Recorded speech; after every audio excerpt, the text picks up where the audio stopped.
Seven, 6, 5, 4, 3, 2, 1. You'll never have the sacred stone. Oh, this you crazy mother.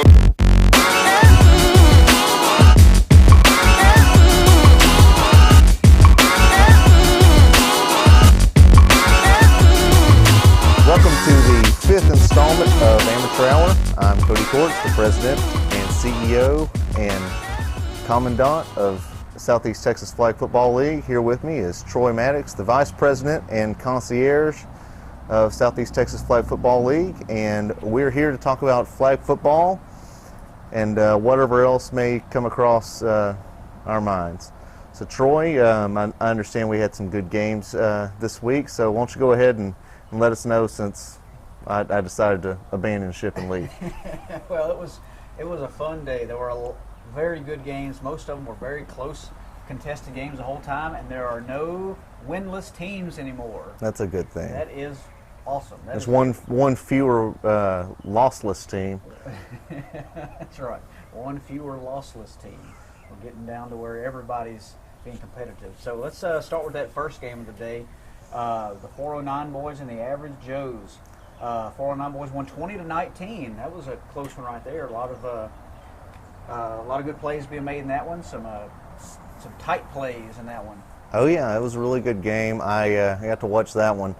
It came down to the very end, and there was a controversial extra point that was completed by the 409 boys. And then the Average Joes, well, I think the 409 boys would have scored again there at the end if time wasn't running out. But it was a good game. I think both of them played hard. The Average Joes are like the best 4-4 team ever. They have an average.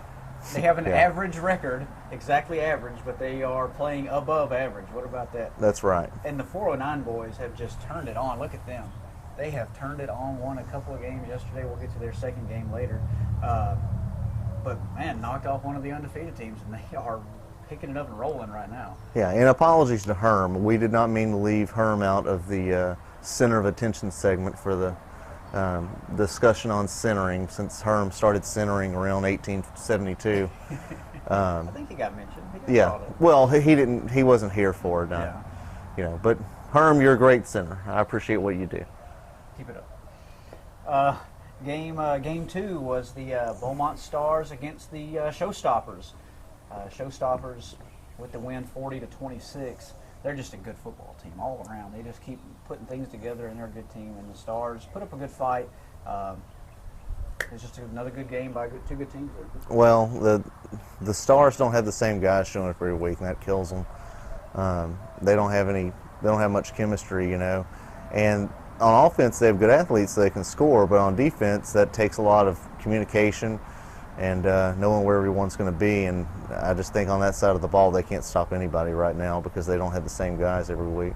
Yeah, when Marvin touches the ball, he is incredible. He was making people miss, just running through everybody.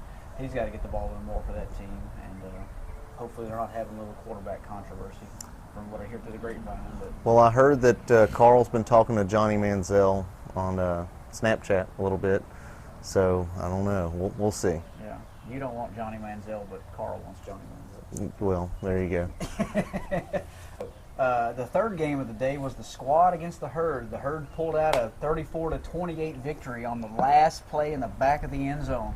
The great timing ball just thrown deep to the back of the end zone, and Brandon Granger, falling on his butt, catches it and won the game. It was a back and forth game. Two teams that have played each other multiple times throughout the SETX FFL seasons, and just a hard-fought game. Some good athletes, but the Herd came out on top. That was a fun game. I enjoyed that one. That was fun to play in right there. Oh yeah, it was fun. I enjoyed it. I mean, I always like to play the Squad. They're intense. They take it pretty seriously, and they have a good time. They're a classy group of guys and bunch of athletes, but we enjoyed that game. Yeah, Hawkins for the Squad, he makes plays, although he's so fast getting in and out when he catches that slant. David Dixon makes plays. He's such good on defense. He made an interception where he jumped up out of it. Looked like he jumped 12 feet in the air to pick off that one pass. Yeah, Wilson was standing, our quarterback, Matt Wilson was standing about 3 feet from him and threw the ball really hard, and he just jumped up and grabbed it like it was nothing. So, you know. But it was a fun game back and forth, and it came down to the last play of the game, and we came out on top. That was fun. That was just exciting the whole time. The fourth game of the day was the Outlaws against the Blue Devils, and the Outlaws got the win 28-18. Another one, the Outlaws looked like they had things going. They were getting the ball to the right people and put the Blue Devils in a bind and got the win 28-18. Well, they finally got to christen those new jerseys, so I'm happy for them for that. They did. They looked good. They were up and down the field. They looked a lot more cohesive than they did the week before, and they got the ball where they needed to and played some good defense. So that was a fun game to see as well. The 3 o'clock game was the Diamondbacks against the Expendables, and this one was a surprise to me because not only the Diamondbacks with the win, but they won 41-16. Yeah, you told me about the score, and I was surprised. You know, I know that some of the Diamondbacks have picked up some players throughout the year, and they're looking a lot better now. But I just thought the Expendables would do better. You know, I expected them, like I said earlier, to run the table and win the rest of their games. But I guess they have it out for me, and they wanted to make sure I was wrong. Yeah, they just they couldn't get things together. They couldn't get downfield, and the Diamondbacks played great defense. They were pulling their flags, and the Expendables have been making their way the last few weeks of getting down the field, making people miss, and they just couldn't do it. The Diamondbacks look good. They look like a team that's getting better every week, and that was exciting to see a team getting better like that. The 4 p.m. game were the BMS Goats and the Punishers, and the Goats got their first win of the season and looked good doing it. They won 26-18 against the Punishers, who were a team, to me, that was on the rise. And the Goats just really put it on them. They made there were, of course, a few controversial calls, some plays that could have gone one way or the other. But, hey, that was exciting to see a team get a win. You know, you hate seeing a team not get a win, and that was where that perseverance comes in. You know, you fight and fight and fight, and they had a great time, and they were enjoying after the game. It was fun. I was happy to see them get a win. Well, the only thing I had to say about that game and their win is, bah! That's my goat noise. That's your goat noise? Yes. I don't know what that is. That's I don't know. Yeah. That's weird. Yeah. Go ahead. Yeah, there we go. The next game, the Punishers. That sounded more like a goat noise than the last thing you That's did. it. Yeah. That's my real goat noise. The Punishers played back-to-back, and they played the Jack Boys. And Did the Jack Boys win? The Jack Boys did win. Oh, okay. They won 40-8. Did anybody say anything during the game? Well, if I wasn't there. I'm just speaking asking. of, if you happened to be at the game, but you had your back turned, you would know who's good on the field because LeBrie he'll tell you every play how good he is, and he lets you know how good the team is every play. So you don't even have to watch the game to know who's making plays and who's doing something because he's telling you the whole time. Yeah. But they just look good again. They shut down the Punishers and won actually by the mercy rule. The game didn't even make it to the 5-minute mark of the second half, and that was it. So they just look good again. They're just making plays up and down the field, and just too much speed for the Punishers. Yeah. Okay. Is that the last one? No, there's one more. One more was the Call Your Shot game. The Spartans had the game for the Call Your Shot. This was the game of the week. It was the 409 boys and the Spartans, and the 409 boys played the first game of the day. They come back 6 hours later and play the late game and win 19-14. This was another game back and forth. Had a few little close calls. Back at the end zone play that could have been a touchdown was called out of bounds. Had a quarterback for the 409 boys, Patrick Riley, was scored, but looked like he could have been called short, but he got in the end zone on a 4th down. So it was a close game. I mean, it was just inches both ways, and the 409 boys got the win. But I'm going to tell you what, this isn't bad again for the Spartans. All it's going to do is piss them off, and they're going to be fired up for the rest of the season. So I'm not worried about the Spartans, but I am worried about the 409 boys because they are going to be fired up going into the playoffs. Well, the Tootie gets the eye of the Spartan whenever they get fired up, and he, all 126 pounds of him is all in the game, so he's ready to go. Also, on that game, I know that the 409 boys had to play the very first and very last game, and I do appreciate those guys being easy to deal with the schedule, and I appreciate Clint Smith most of all because he helped ref some of the early games. So thanks to Clint, we appreciated it. Yeah, and like I said, even Clint, I appreciate Clint coming out and helping referee some of those games in the middle of the day. He didn't have to do that, but we appreciate that, putting a helping hand out there that makes it easier on everybody. Man, that was two good teams that have played each other for years, for 15 years it seems like they've been playing against each other, and it was just a good game back and forth. It was a low-scoring game, and it came down to the end, and 409 boys picked off Tootie a couple times at the end of the game, which really turned it around. So 19-14 win for the 409 boys, and they're still, both those teams are now only at one loss on the season, so that's fun to see. Okay, well, that's it for the games this week, right? That's all the games this week. Okay. Well, let's go ahead and go into a certain fantasy, a very sultry fantasy, that if the playoffs started now, what would happen? If the playoffs started now, what would happen? So what we're going to do is we're going to go through where the teams are ranked. We'll just kind of briefly go over the guys who wouldn't make the playoffs, and then we'll kind of go through the playoffs and tell you what we think will happen with these games and our little predictions about that. Now, I'm going to be pretty honest in this segment. I may have to censor my honesty because I don't want to hurt people's feelings, but I'll go ahead and give it a go at telling you guys what I really think about each of your crappy teams. All right. And in the hurt. Well, that another crappy team. All right, so the number 14th ranked team, if we were going to go into the playoffs today and the season ended, is the BMS Goats. They had their first win this week, and they will not make the playoffs. That is how I feel. Hey, but good on them for getting their first win. That was fun to see. But yeah, it's going to be tough for them to make the playoffs. They got to get some more. They probably got to run the table to get into the playoffs. But hey, keep building, keep growing. That's all you can do. It takes a couple of years to get good at this sport, so I think they have some work ahead of them. But you know, hey, they've gotten better this year, so that's good. Keep being consistent, get the same guys out, and just keep getting better.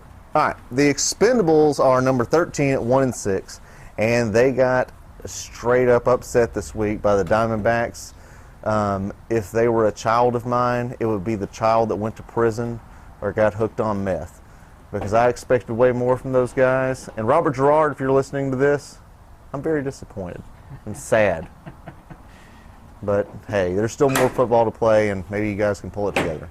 Yeah, I didn't expect that. I really didn't. Not to say that the Diamondbacks aren't a good team. They're getting better, but the Expendables, I've really expected more from them at that point. They are the best one-win team around. How about that? Sounds great. You know, I'm the best. Until we get to the next team we're about to talk about. I'm the best-looking guy with last name of Courts right here, right now. So there you go. In this little area. All right. So number 12 on our list of the teams here are the Beaumont Stars, and the three words I have to sum up the Beaumont Stars are poor Carl. He needs. I don't know what he needs. He has good athletes. He has a good quarterback.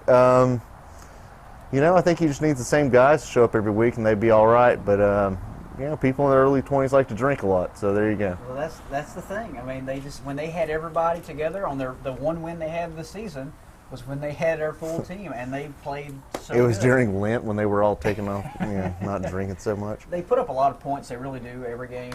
They just can't stop anybody, and that's a problem. And that's going to give you 1 in 5, and it's going to be tough to make the playoffs. You still got to jump over 3 or 4 more teams just to get into the playoff hunt. So. Now, number 11 is the Punishers. They're at 2 and 5. I think they still have a good chance to make the playoffs. They have a lot of speed. I think they're a good team. I didn't get to see their game yet this week, but my assertion is, and tell me if I'm wrong, but they need a quarterback. Yeah, these last 2 games, they were snapping the ball to 3 different guys. They had them all lined up, and they were snapping to 3 different guys, and just couldn't get things going. They have some speed. They were making moves up and down the field. Just couldn't put it really together, and I think that just shows, because they're young, they haven't played together very well for a while. So they're 2 and 5 in the 11th position. We'll see what happens. All right, number 10, we have the Squad. Those guys are always getting better. They're pretty intense. When David Dixon gets mad, he's always a good player, but man, when he cranks it up and they can lob it up to him, you can't take the ball from the dude. So I think that they're pretty good. They'll stand a good chance at making the playoffs. Yeah, they're at 2-4. Yeah, they're 2 spots out of the playoff hunt. They're a good team. They've got a lot of athletes. You just got to get 2-4 is a tough starting record, but you've got to fight, and they can do that. They've got some good athletes. So. Well, the Diamondbacks are 3-5, and they beat the Expendables this week. My notes say one thing, but my feeling is that I don't think that they're as good as the Squad or the Punishers. I still think those teams are better than them. Like I said, I didn't see the game this week, so maybe they brought out some new guys that are a lot better. I just feel like the Punishers have a lot of athleticism, and the Squad have been together a lot longer. So I feel like those two teams will overtake the Diamondbacks if given a chance.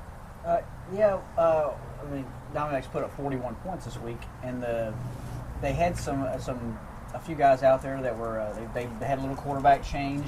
It looked like, and they were getting the ball around to people, and they had a good time. That's what they're doing there, and you can see they've had some turnover throughout the season of players. So I think they've got their roster down the way they want it to. So, but 3-5 is a good look. So they're getting better.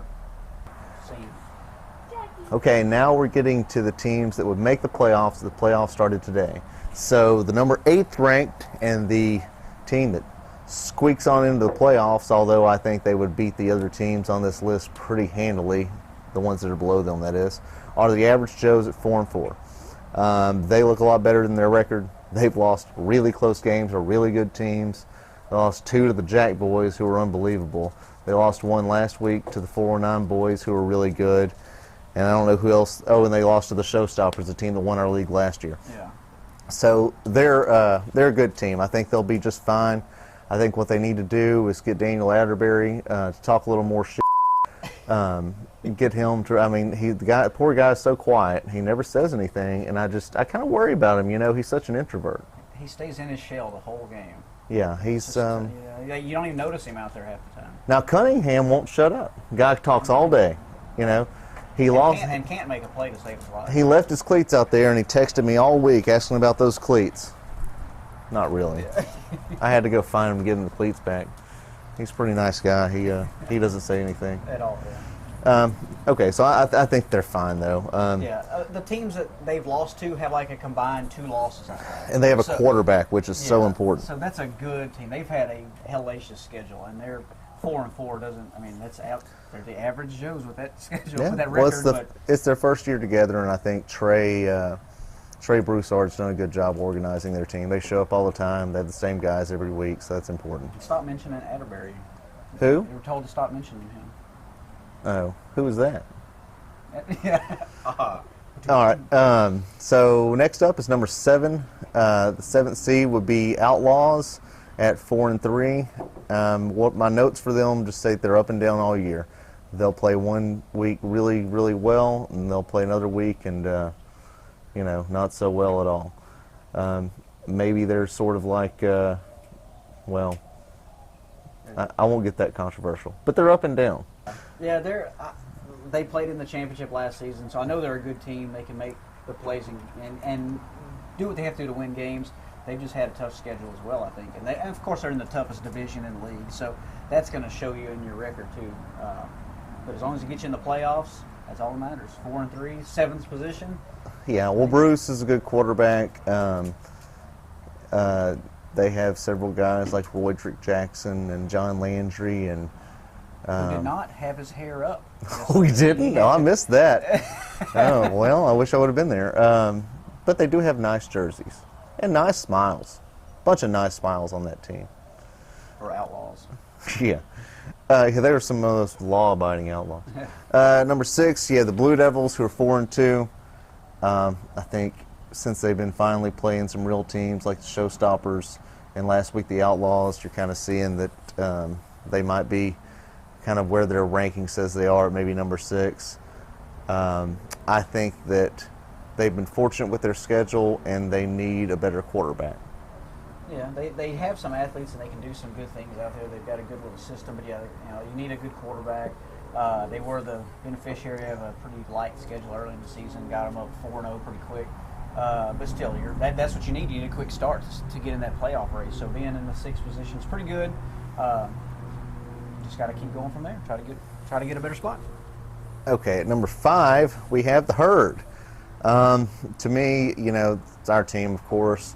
We struggle mightily no matter who we play. We kind of we shoot ourselves in the foot a lot, and I think we get a little bit lazy on defense sometimes. It doesn't help that our average 40 time is in the minutes. So, that's about where we're about an average team. That's about where we are. Yeah, I think we've played a few good teams. The two really good teams we played, they beat us. They were good games, but because we've played these teams for so long, we know how it's going to go. It's going to be a close game, but I'll take being 4-2 with this late in the season, with 3 or 4 weeks left in the season. That's going to be that's a good thing. But yeah, we've got to pull flags a little better. We've got to we moved the ball down the field pretty good the last game, and that was good to see. But defensively, we've got to be able to stop people a little better. Well, I'll tell you that you need to look out, because Matt Wilson has been working out every single day. 4 days a week. 4 days a week. My wife's giving me this signal that says 3, but I promise you. For winter. Oh, I promise you, it's 4 days a week, and we show up at 5 or so in the morning. Well, 5:30, 5:45 maybe, and we do the stair mill, and then we do some stretching and some exercising. And we don't measure weight, and we don't measure sprint time or anything like that. The way we're trying to measure our progress is by vertical. Matt's vertical has increased from 3/4 of an inch to 1.6 inches. That's right. That is an increase. That is, in 4 weeks. So we're getting it going. Look at that.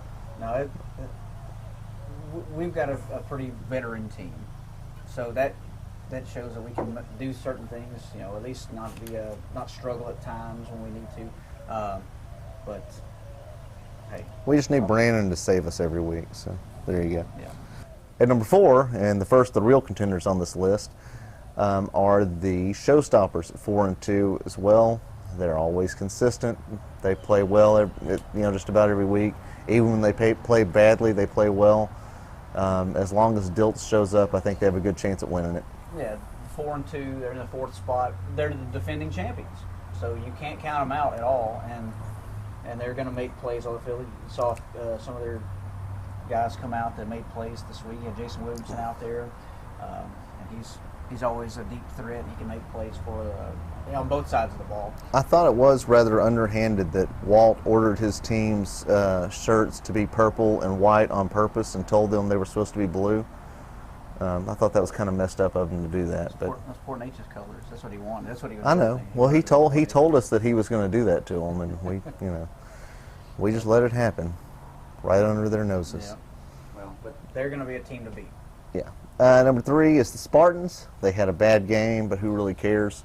Yeah. I think that I honestly think they're a little bit better than the 4-9 boys, but either of those teams could win a game when they play each other.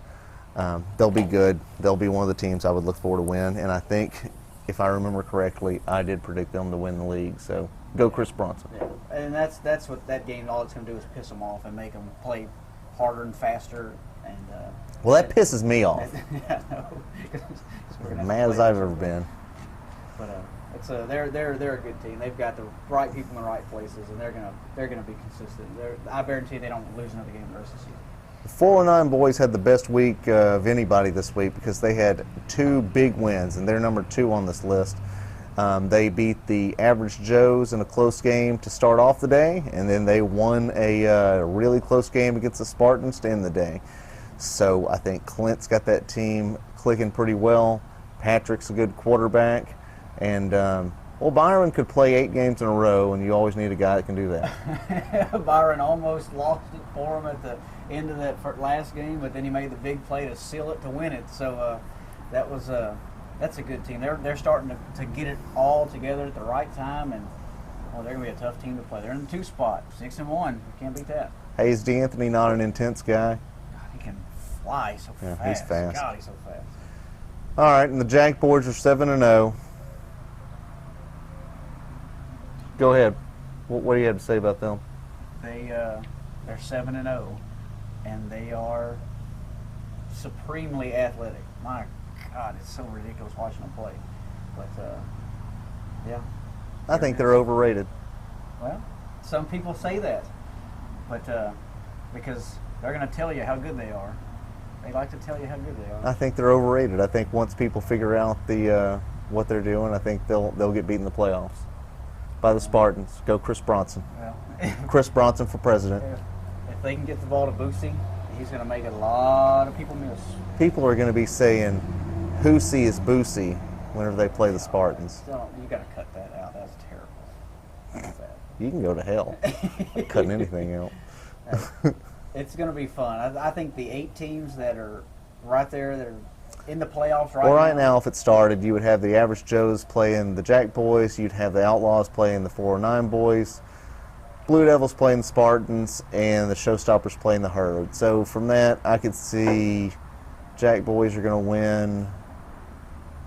Man, it's going to come down between the Jack Boys and the Spartans in my mind, but I could be wrong. It's going to be fun. I can't wait. Because the Spartans and the Jack Boys play in 2 weeks, I think. Yeah, it's 2 weeks. Well, that'll be a fun game. That's going to be awesome. Yeah. All right, well, that concludes our first segment of the show. On our next segment, we will have a very, very special guest. So stick around. So you best believe it. I'm called a breath of fresh air to a game that really needs it. It ain't a secret that I'm the competition, but my vision puts me head above my opposition. You witness in precision, precise like an incision. Hit the ignition when I made this musical decision. So call yourself All right, a welcome vision. back to Amateur Hour. This is our second segment of the week, and as you all know, we do a guest segment on the second segment. Our guest today is known by Supa. He is infamous and famous, and I'll go ahead and let Troy give the rest of his intro. I want to welcome Supa to the SETX FFL Amateur Hour podcast. It's a lot of letters. I don't have to memorize that, do I? You should already have it memorized. I mean, I'm glad I memorized that before I came. That's what Yeah. I would say.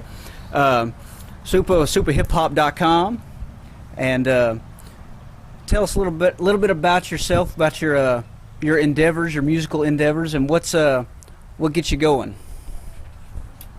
Ladies, so I'm sorry. Originally from North Carolina, born and raised. Moved to Texas in '98 to play college basketball and kind of just stayed around. Met my wife in Dallas in the mid-2000s. I've been doing music since 1992. That'll show some of the age right there. Wrote my first song when I was 12. It's been a long journey. It's a fun journey at times. Just life in general gets me going. The last couple of years have been difficult with life. Just ups and downs. You've married, kids, things like that. And so right now my whole message kind of in life is make it matter, which I'm sure you'll get into later, but I do a show called the Make It Matter Show out of Houston on 953jams.com on Friday nights. And so Make It Matter is more of a, people say, well, it's a saying, it's a show. Well, it's more of a lifestyle. Like, whatever it is in your life, you make that matter. And I feel like if more people did that every day, then this world would be better off for it. Like, if it is your family, or if it is your job, or, whatever it is, just make that matter. And the rest of it kind of lines up with itself. And that's the positive message that we need in these days. We don't have a lot of positivity going around, so especially. Well, no, coming because from you this see guy. it like, and lately I've been frustrated because, let's take Easter Sunday, just passed, and everybody, Facebook, social media, we're just so happy. We're in our best Sunday gear, and we're just having just all these marvelous food, and you're with your friends and your family, and it's just great. But by 8 o'clock that night, it was, oh, woe is me, it's Monday tomorrow. And a lot of my outlook in life lately, I listen to a lot of different podcasts, and Joe Rogan said it best that I was born the same day, the same time, the same minute, same hour, same everything as another man in Russia and another man in Zimbabwe somewhere. The only difference is I was born in America, where we have enough water in this country to have water parks. You know what I mean? We got enough food in this country that if I want to go to Walmart at 4 in the morning, buy $200 worth of food, burn it in my backyard, I can go back to Walmart in an hour and buy that same amount of food. And if they ever run out of it, there's going to be a truck that brings it again. That's the difference. So the fact that I am where I am in life, I'm so blessed because there's somebody right now who's my same age and has the same thing going on, but he drinks water from the same place he had to take a bath in that, or he lives in a thatch house, or he's got bombshells going off around him all the time. So I just feel real blessed, man. I'm trying to stay positive. And that's just kind of my lifestyle and my mentality right now. All right, I love that. That's a good thing. So I have a question for you. Yeah, please. So if you're playing in a flag football league and Here we go. now we're getting Some real stuff yeah, right this is here. the real thing. I love it. So if people provide referees and everything like that, is it ever really worth fighting a guy because a pay-to-play flag football league a penalty was called that you don't necessarily agree with? Definitely. If you have to DDT somebody to get your way, I see no problem with that. No, and I'm a competitive guy. I played basketball my whole life. I played in leagues. I've seen it. I've probably been the guy who yells. Maybe not fights. That's not really my way. But I've had guys on our team. So no, it's not. It's just not that serious. Right. It's So the once you same- take a step back, you realize Yeah, it's just you not realize that what you serious. really do have here. You Like know. when I coach my son's basketball teams, and you see it with parents. It's just not that serious. I try to tell parents all the time, he's not getting a paycheck for this at 7 or 8 or whatever it is. Same thing with like you playing flag football. Yeah, it's competitive. I don't expect anybody not to yell and scream and get frustrated, but it's the same thing when somebody cuts you off. I say it like this: never let your circumstances determine your attitude, because you could have it a lot worse. If you wake up every day and there's food in your stomach and a roof over your head, you've got it maybe better than 80% of the people on earth right now. So that's how I try to look at it. And I'm not perfect. I get, Troy knows I get mad and frustrated at certain things. And this is part of life. Nobody's going to be perfect. But, man, if you just kind of take a deep breath and sit back and go, it's all about life's little victories. Like, okay, so, yeah, this person cut me off and I was late for this, blah, blah, blah, blah, blah. Man, they sure did have my kolaches hot this morning. You know what I mean? Like, the positive. throw it into perspective. Yeah. Like, what did go right in your life? What did go right? Like, I've dealt with a lot of personal family issues in the last couple of years, and, like, it's real easy to give up. People all across the world are giving up. There's people right now listening that don't have hope in their own lives, and they've got everything provided for them. They've got a good job. They might have a beautiful wife or a girlfriend or a boyfriend, whatever. It's 2017. Whatever you've got going on, you might have kids. You go to the refrigerator and it's full, but yet they're miserable and they're depressed. Take your victories, man. Look, step back for a minute outside yourself and go, man, you know what? It's not that bad. I have a bottle of water. You know how many people would kill for the bottle of water I'm drinking right now? Like literally kill people for bottled water. My son one time got mad because we wouldn't go to Taco Bell. He was pissed. I mean pissed. And he threw himself on the ground, threw this big tantrum. I didn't whoop him. We went to Google. We went to Google Images. We got out the little starving pictures of little African kids, little kids from Ireland, so some of the kids would be his same color. And we just looked at all these kids with their ribs showing. He started crying. He was like, Dad, I'm sorry. I never thought about it like that. So 4 or 5 days later, we didn't go to some restaurant, and he was about to get pissed, and he looked at me and was just like, Dad, never mind. What are we eating now? Put it in perspective. That's it. Man. That's my mentality of life, making it matter. Just put your life in perspective every once in a while. It's not that bad. And it makes a difference. It makes a difference. Well, it's just, man, I meet people all the time, and I'm not a pastor or a preacher or any of that type of thing, but I feel like I'm trying to spread a positive message as of late, especially with people you come in contact. A smile goes a long way. If I go to Walmart, I'm all about Walmart. We'll learn that more in the podcast. If I go to Walmart and I'm walking in and some guy mean mugs me all the way out, it's going to affect my day sometime, especially if I mean mug him back and give him this attitude look. Now, we'll never cross paths again probably, but sometime during the day, I'm going to be like, man, what's that dude's problem? And he's going to think the same, oh, what's that dude's problem looking at me like that? But if you smile at that person, And I'm not saying you have to just walk around just cheesing at everybody. If you just gave a smile or a little nod, like "What's up?" because y'all locked eyes accidentally, you'll never think about that the rest of your day. It won't affect your day. We let things affect our day so quickly nowadays. You know, whatever it is, the smallest thing can shut you down for the day, and then it's repetitive nature. So that person that cut you off now made you pissed, so now you go home and you cuss your wife out because dinner wasn't ready, and then she gets mad and she yells at the kid, then the kid gets mad and he goes to school the next day mad, and then he gets into it, and it's just a cycle that just happens everywhere. But if you change that cycle, especially right now, everybody's pissed at everything on Facebook and mad at this, that. Somebody calm down. Yeah. Chill. And you've got to, yeah, exactly. Take a deep breath every once in a while. And you've got to have that positive attitude for the industry that you're in, the music industry. We had a segment a few weeks ago about perseverance, about teams that didn't have wins, they're trying to get wins, and that has to do a lot with the music industry. And talk about what it takes to make it. Like, what do you love about your profession, the music industry, and what drives you to do it? And you've had some local success, you've had some struggles, but you've had some successes. Talk about those successes, or even the bad times that drive you to be a better person and make you write better music or do better things for the music and for the community. Well, perseverance is a good word for that. Don't ask me to spell it, but it's a good word. You've got to just push through. A lot of times, especially in music, music is a lot like sports. There's thousands of people that are good. But what does it take to be great? What does it take to take it to that next level? It takes a bunch of hard work, and you've got to just keep pushing. The problem is everything's so handed to everybody nowadays in our everybody gets a trophy society that nobody knows what it is to fail hardly anymore. Because everybody gets a trophy, everybody gets a t-shirt, everybody gets a pat on the back.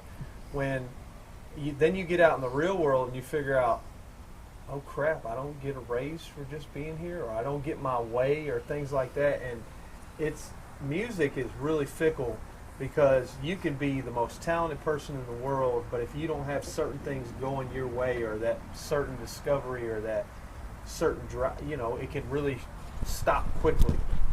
So I've just always pushed through walls and just kept pushing, no matter what, because you gotta love it. If you don't love it too, then you really have no chance of making it. So, go ahead.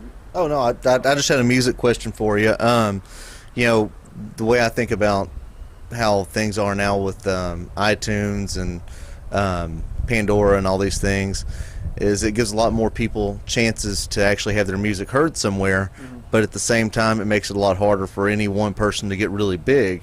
So do you think that it's easier to make it now in the music industry, or is it more difficult because there's so much more competition, or is it easier because there's so many more niches that people can fill? It's kind of a yes to both. It's easier and it's harder all at the same time, because there are anybody with a microphone can do music, period. Anybody can do podcasts nowadays. I know that. Show. Yeah.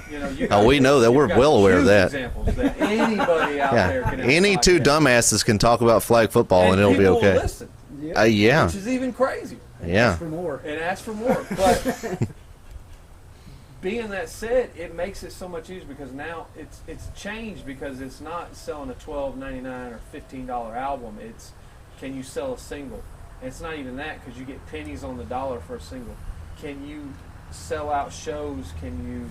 There's so many more avenues. Like, I have a YouTube show, I have a radio show, I have a YouTube channel, I have Facebook Live. You've got all these things you can do. So people are getting famous off of nothing really easily, because all it takes is going viral one time. And that even seems kind of random to me. And it's very random, because what is the flavor of the day?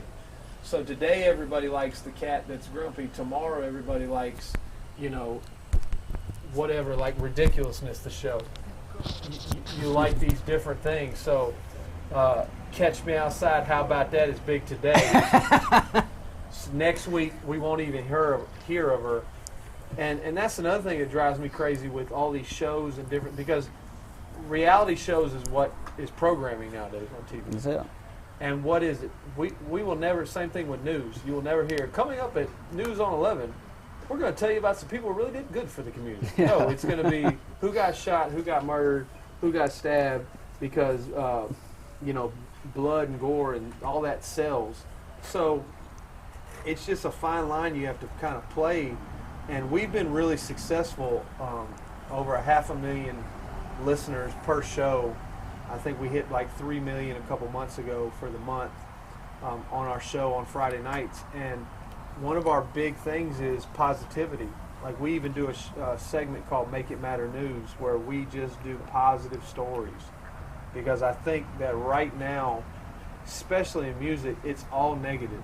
Yeah, and I've listened to your albums, and you have that positive message. You have that bringing hip-hop music back to where it began. You're trying to make that music what it's supposed to be about. It's supposed to be about good times and living life, and not about the bad things, and not about everybody's murdering stuff and all that. And that's a message you don't want to be sending to people. And your message is totally different from what is around nowadays. Yeah, well, it's just the glorification of that message too.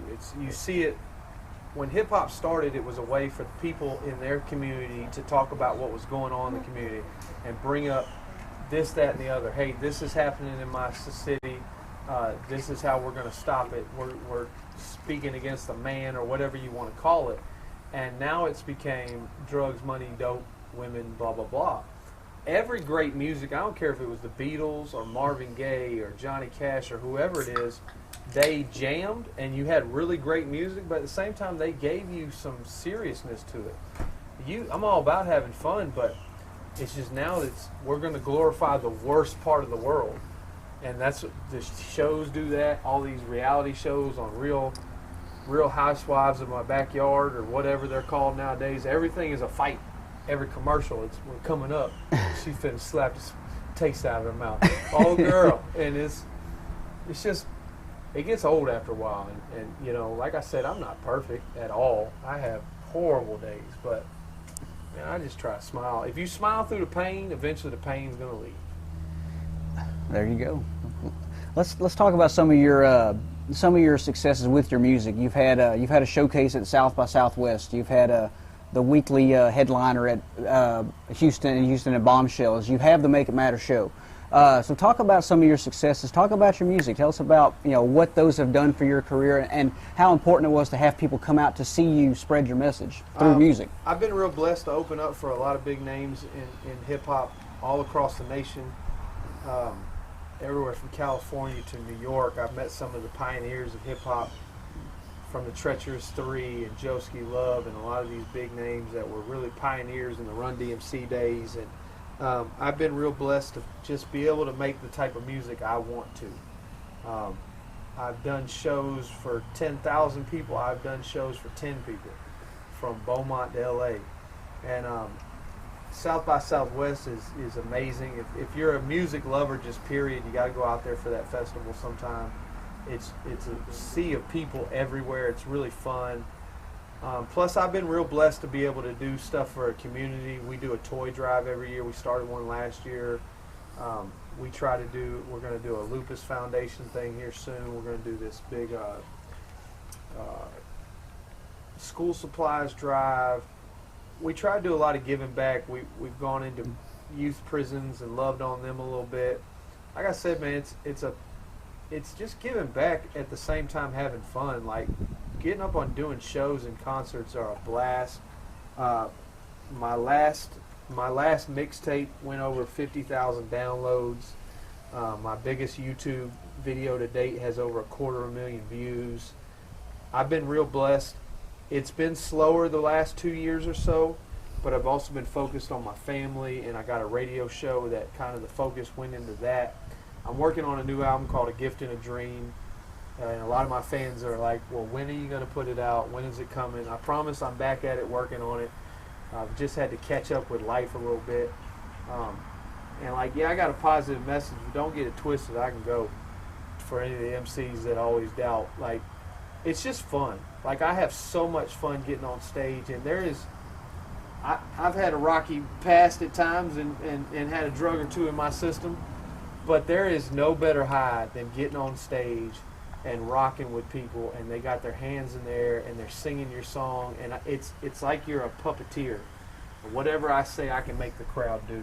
If I say yeah or scream or this, that, and the other, to see just the masses do exactly what you ask of them and feed that energy back that you're feeding them, man. I lose probably 10 pounds every time I hit the stage because you're sweating so much and the adrenaline's flowing, and it's one of the most fun things I've ever done in my life, and I'm so glad I get to do it all the time. And the radio show, the same thing, just to be able to laugh and joke, and we've interviewed tons of big name artists and people throughout history, and it's fun, man. I'm having a blast right now. I can't complain. It's great that the Make It Matter show it gets worldwide views. You're getting millions of people listening throughout. You've had millions. You've been around. You've had the show for over a year now. That's correct? Over a year. Just had a year anniversary a couple weeks ago, man. And DJ Hug keeps spinning over there, and DJ Hug's been my DJ since 1998.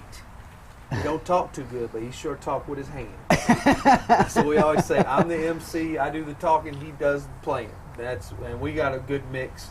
We take it back to the old school with LL Cool J, Cut Creator, Will Smith, Jazzy Jeff, like MC and DJ. We can rock the house. Like, if you put us in the backyard, we got all our own equipment, we will have a party, and the whole neighborhood will be there by the end of the night. It's fun, man. Hey, and he's a good dude too. That's the thing about DJ Hug. He's a good dude. Barbecue. I want to switch gears a little bit and talk about, you're from North Carolina. Let's throw a little sports in here. You're a big basketball fan. Yes. The Duke-UNC rivalry. We don't really know what it's about. We see it on ESPN and talk about it on Sports Center. Yeah. I've heard of it. And first of all, we want to know what it's about.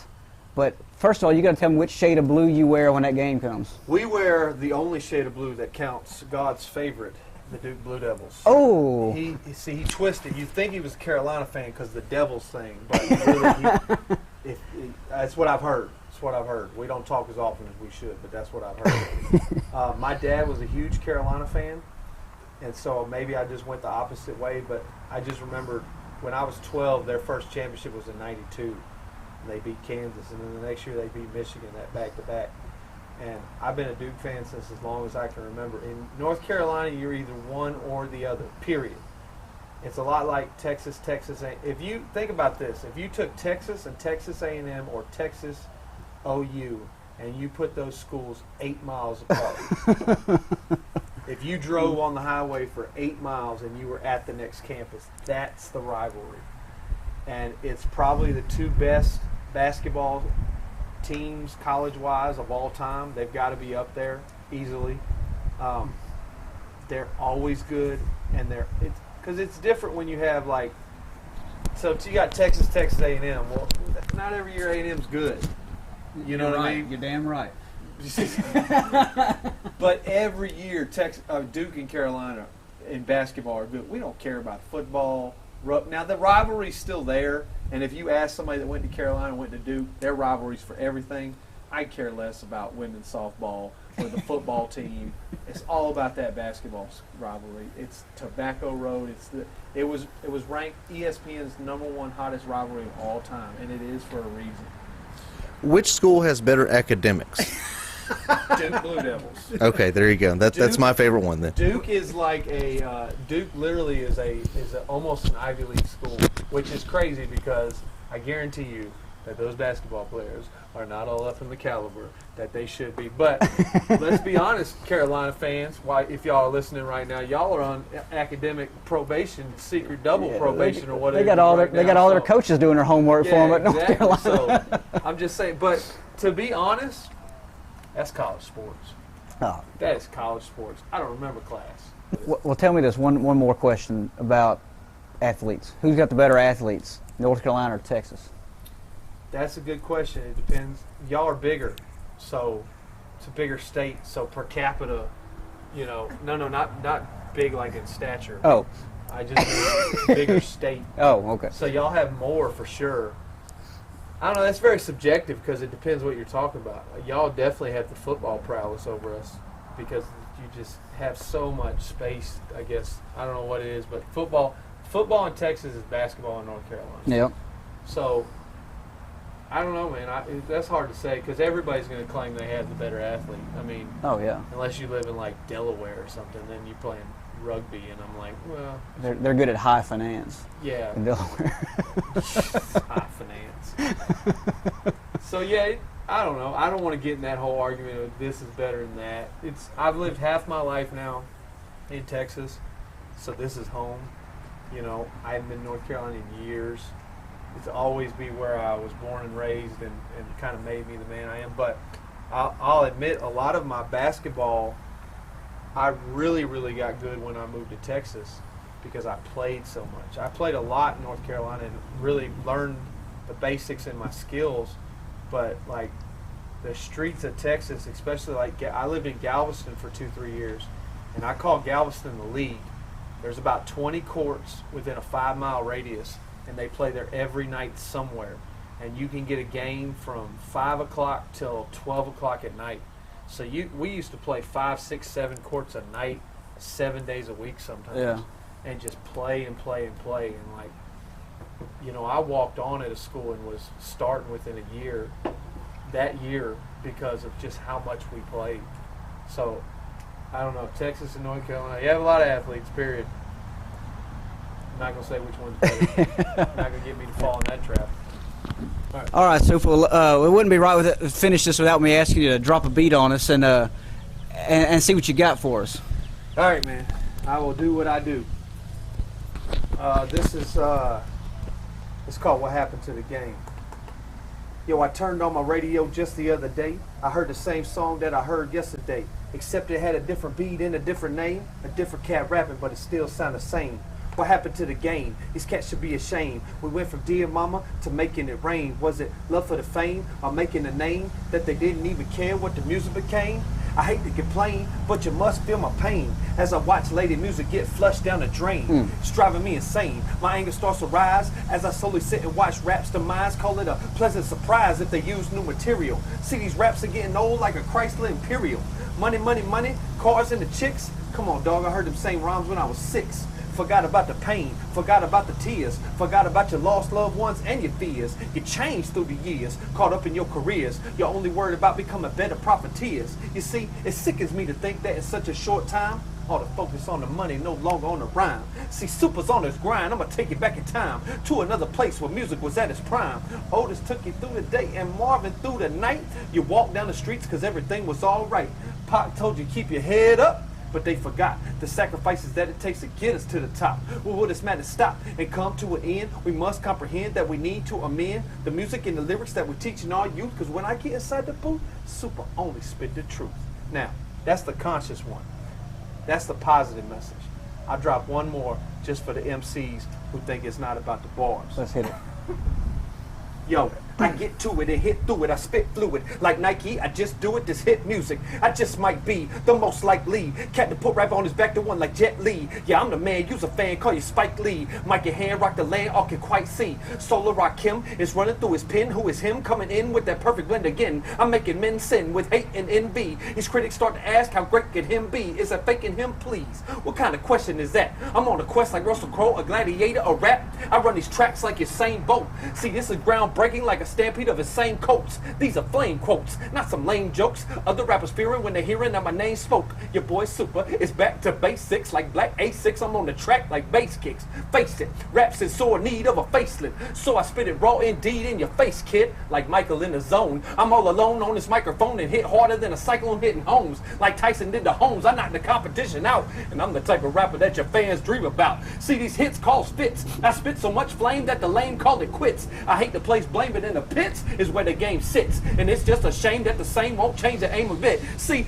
I'm taking the game into a whole new direction. Listen to my lyrics, you won't hear no deception. Since conception, I've been real as your reflection. If hip-hop is dead, then call Supa the resurrection.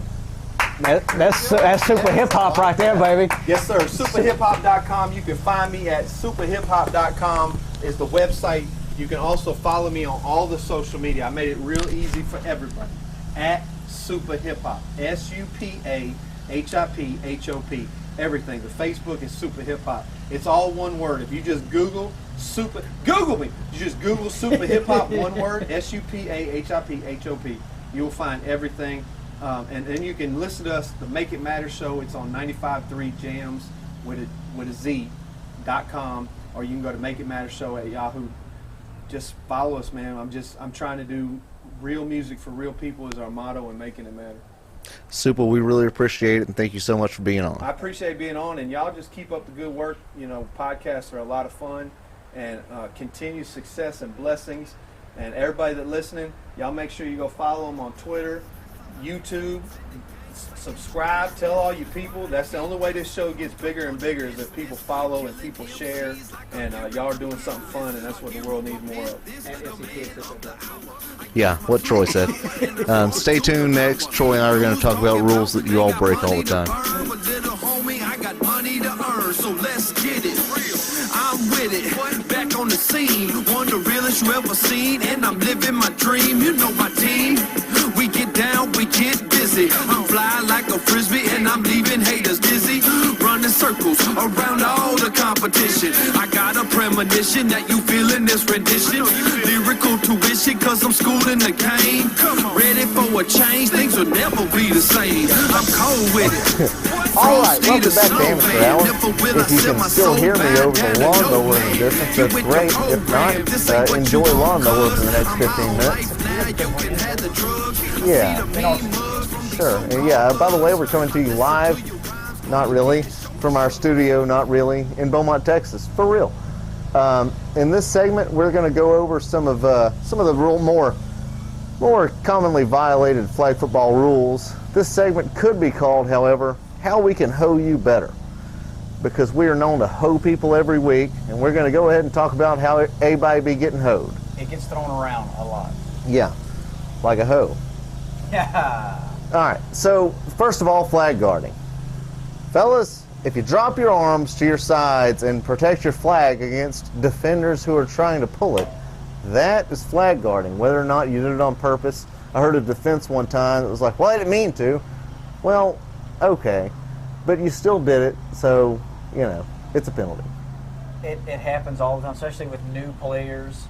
And over the 20 years that I've been playing this, hell, I don't even remember how long it's been, so long now.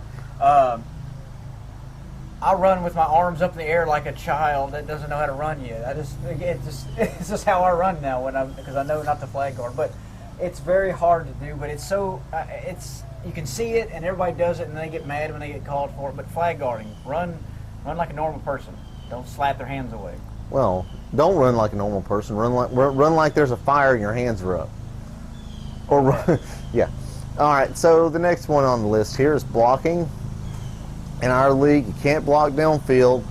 Behind the line of scrimmage, you can screen with your hands behind your back or your hands to your sides, but, you know, even that, you're not supposed to try to make contact with the defender. And I see a lot of guys pushing off the defender, widening their arms out. You know, that's not legal. And, you know, it's super hard for the refs to call some of this stuff because they have so much going on. There's only 2 of them. But, yeah, to properly screen, think of it as in basketball when you're trying to set a pick.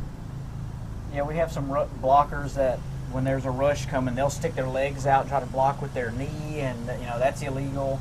Blocking downfield, there was a touchdown called back this week in the Punishers and Jack Boys game for illegal blocking downfield. You can stand still downfield, but you cannot run to get in front of somebody to make a block. You can just stand there and scream. So it's not that one's not that hard. You just got to be able to know that you can't run into somebody and make an actual block. This isn't tackle football with pads. So you can screen, but you can't run and then physically block somebody. Yeah, and the next up is bull rushing. That's where a rusher runs over a blocking back. When you're on defense and you're rushing the quarterback, the blocking back can move in front of you. You have to avoid him.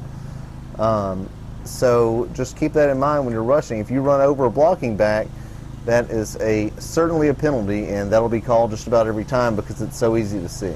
And that actually happened in our game against the Squad, the Herd game against the Squad. The last play of the game, we actually We had to play it over We had again to play because the last play of the yeah. game over because the rusher ran over the blocker, just totally ran him over, and it was a penalty, and we got the penalty and scored on the last play of the game to win the game. So that's a game-changing penalty right there. Okay, now holding on the defense, this is something people want called all the time, but it requires a little bit further explanation. We require you to caress someone as if you were in love with them for it to be a real hold. Not really. If you grab someone and it really slows them down, they're going to call a holding. If you reach for a flag and grab some cloth and it doesn't really slow the guy down, they're not going to call that. You know, they're going to let the play keep going. It's a subjective call. If someone's spinning, if they're jumping, and you grab them for a second, they're going to let that go. We'll go over that here in a minute.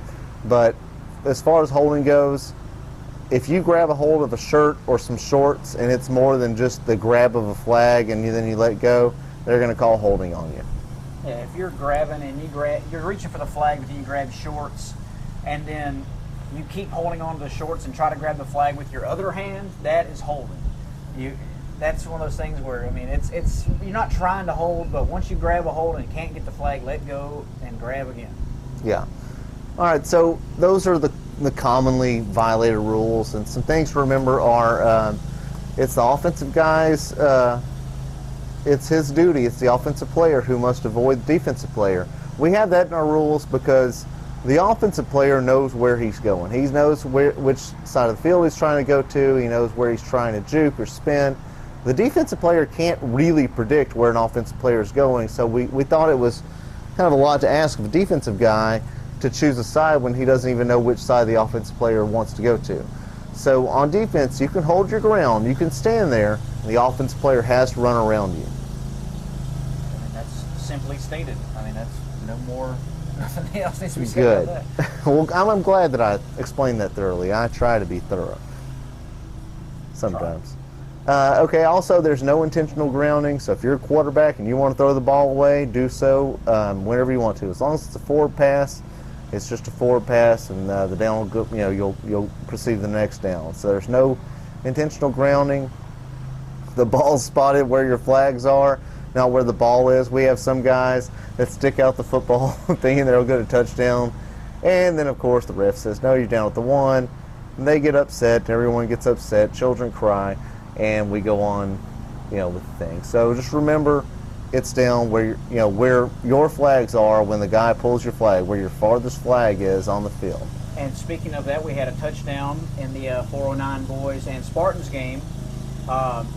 Quarterback ran in and his front hip, he turned and got his one hip into the end zone while his back hip flag was pulled at the same time. But that first flag got into the end zone, so that was a touchdown. That's why it was called a touchdown on the field, and that's the rule. As long as you get one flag across the goal line, it's the farthest flag forward that gets the yardage gain. Right. It was a touchdown. Okay, and also diving is illegal. We don't allow diving if you dive for a first down or a touchdown, or just because that's kind of how you roll. You are going to be down where your flags were when you started the dive. Diving gets really close to jumping. If you're jumping and you're completely out of control, that might be considered a dive. So obviously it's pretty subjective with the referee. But if you dive, you're going to be down where your flags were when you started your dive. Simply put. So, all right, some other things. Spinning and jumping. A long time ago, in a land far, far away near a YMCA in the south end of Beaumont, they had started saying things like, when you spin, you lose your rights. Guys, if you spin or jump, you can still vote. You still have protection against illegal searches and seizures. However, all amendments are yours. Yes. However, the defender may grab you, even wrap you up just a little bit for a second, and that is legal.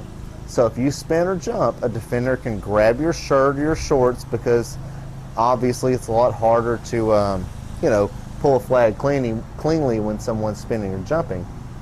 So that's what we mean by that. If you spin or jump, that's fine. It's legal. Just know that if you get grabbed for a second and held up for, just a small amount of time, that's going to be legal. Now, if they keep holding you after you're done with your spin or your jump, we'll call holding, obviously. I'm going to say obviously several times throughout this section of the podcast. Obviously. For that, I apologize. Also, the one of our rules we have in the rule book is the referees have the final say. Not every ref is obviously, once more obviously, going to call the game the exact same as another referee. So if they call something in the game, they do get the final say on that call. They're not going to be crazily deviant from the other refs, but everybody has their own way of calling games, and we try to fit everybody in as best we can, and just know that if a referee calls something one way, that's the way that referee is going to call it. Yeah, and we've had several different guys that come out and ref. We've had new people that have come out to help ref, and they're learning how to call the games. They're learning the rules. Jacoby, Kevin, Carl, Walt, and even Clint came out and helped this week. Even me and you, Cody, we both ref as well. So we see the game different. We're all looking at different things. So if the referee calls something, that's going to be it. We're not going to change. And we always support our referees, so don't expect any sort of leniency when you ask us to overturn a call. We support our referees always. On that note, please treat our referees with respect. Those guys come out, they do a good job. They do their best. I promise you, nobody has it out for anyone on any other team. They're all just doing their best to call the game as they see them. So when everybody screams at them and yells at them, that obviously doesn't make them like that team anymore. And I promise, none of those guys have an axe to grind with anyone that's playing. They just want to do the best job they can. And if you've noticed, you've yelled at every referee. Has one of them ever changed the call that you're yelling at them about? Yeah, exactly. That nothing else needs to be said about that. Okay, so in kind of a fun little part of this, we came with some rules that were old and we thought were silly and fun to talk about. So at some point in the flag football past, safeties, not the guy that plays the position, but the thing that gives you 2 points, were a source of contention. Because if someone intercepted the ball in the end zone, in his own end zone, and he attempted to run out of the end zone and the other team pulled his flag, that was considered a safety. Yeah, no matter if he didn't get out of the end zone, it was a safety. Even if he tried to run it, it just didn't make any sense to me. It made no sense at all. Why would your team makes a good play in the end zone and then you take that away from them because they tried to run that and you pulled their flag? So. Yeah, and also you have to determine intention with that. So you have to get in someone's mind to decide, well, was he trying to get out of the end zone or was he just going that way? Yeah. It was a very odd rule and a very odd time. I think back then I had a small fade and I used a lot of hair gel. Which I don't anymore. I don't have hair. Kenny Pickens used to ref, and I love Kenny. He's a nice guy. But it was funny because Kenny had Kenny yards that he marked off on plays. And if something was 5 yards, supposedly, it would be like 4 or 5 Kenny steps, which is like 2.5 to 4.2 yards. So, it was very, it was kind of like people used to measure things, by stuff other than centimeters or inches. And it was just kind of a very approximate amount of distance. Also, there was Kenny time, where you would play a half that might be 16 minutes, another half that might be 23 minutes. There was, there were a lot of very movable increments of yardage and time, and even scores sometimes. There were games that the score might change in the next week when he remembered that somebody else scored another touchdown because we didn't have a scoreboard. Well, and it was funny when we played out at the YMCA over on the Milton YMCA. The field never had lines; it just had the markers out there, and they were just in random spots. And Kenny would ref by himself. Yeah, and one corner of the field would kind of fade off into the woods, and it would bend back, so the end zone was a lot more narrow than the rest of the field because of the shape of the field. And so his yards were just marked however he wanted to because he didn't really have a field to mark it with. And then the time, you'd ask him how much time was left, and he would say 12 minutes. One play would run. He'd ask him again, and he would say 6 minutes. And it was just the just the most random, arbitrary thing. I ever. saw him out there one day. He didn't even have a watch. He was just keeping it in his head. He was like 1, 2, 3, 4. Okay, it's been about 10 minutes. That's enough. That's enough for today. Y'all go home. Thank you. But he reffed the entire game from one side of the field and did it his way. Yeah, he sure Everybody did. showed up and played every Yeah, they did. Everybody showed up. It was fun. But yeah, also, something we did when we started our league was we took away the deferral at the coin toss. In our league, if you win the coin toss, you pick offense or defense. The other team picks which side they want to defend, and everything flips in the second half. Well, in previous times, the coin toss became very bureaucratic because if you chose to kick the ball, then you didn't get the ball in either half, and also your team was fined $6,000 and the captain was beheaded, which was really strange. It's a brutal way to play flag football. a lot of captains. Yeah, but that always was a strange thing to me, so that's why we changed that rule. Yeah, the coin toss should be the easiest thing. I don't like bureaucracy. Do you want the ball or do you want the defense? That should be it. Come on, there's no worrying about what's going to happen in the second half. Yeah. So, do you have any rules that you wanted to talk about well, that were there was strange? a time where jumping was illegal in the league. You couldn't jump at all. If you jumped, it was a penalty. It was the weirdest thing, and I can't. All remember. balls were thrown at 6 feet high and no You more. couldn't jump at all for any reason. It was the weirdest. I can't remember which version of the league it was in. It was several years ago. So that was the oddest rule. And then sometimes holding was called. Sometimes it wasn't. Just depended on the day or who was playing. There were just some odd rules that would change from game to game. They were very fluid, and it would just change. And I think we have a pretty good system. Everybody's learning the rules now, and Well, we're always changing, and we're always trying to make it better. We listen to you guys when you complain about stuff, or when you have a suggestion or two. We want to make it happen. So just let us know. Let us know what you like, what you don't like. We're here for you. We want everyone to have fun. That's our main goal. don't forget you can kick field goals, fellas. You can kick field goals. You sure can. If you want to know more about that, just ask us, and we'll tell you can kick field goals. Yeah. And then show us who's going to kick it, and we'll tell you if he can kick a field goal. Yeah, exactly. Anything else? I think that says about it.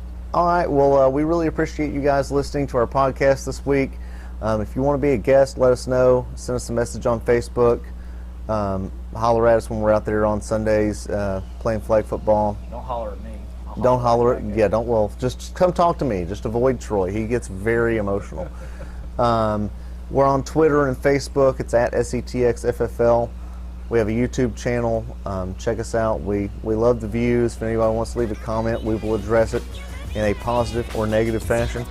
And we just really appreciate all you guys supporting flag football and supporting us. So until next time, thanks for listening. And this has been Amateur Hour with me and this guy.